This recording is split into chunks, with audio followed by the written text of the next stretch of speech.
I'm entering the Kuiper Belt. I should be around here somewhere. Oh, I hope she doesn't see me. Hey, you're back! Hey, Sharon. I missed you so much, Pluto. We used to dance all the time, look at each other day and night. Hey, we weren't dancing, you were orbiting around me. Completely different things. And we were looking at each other, we were just totally locked. Well, let's agree to disagree. You can't disagree with science. Scientists voted Geo from being a planet. Do you agree with that? What?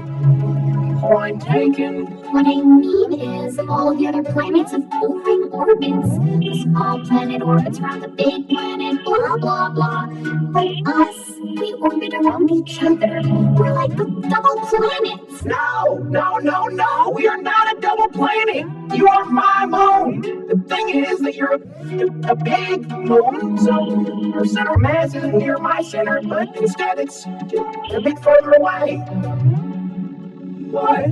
You're being mean, and you call me fat. I'm sorry. To be fair, I called you big. That's a compliment in planet terms. Lots forgiven. So, where are we going? Talk about a mood swing.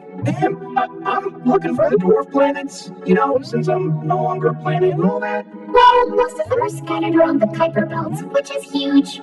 But hey, I can help. Lead the way.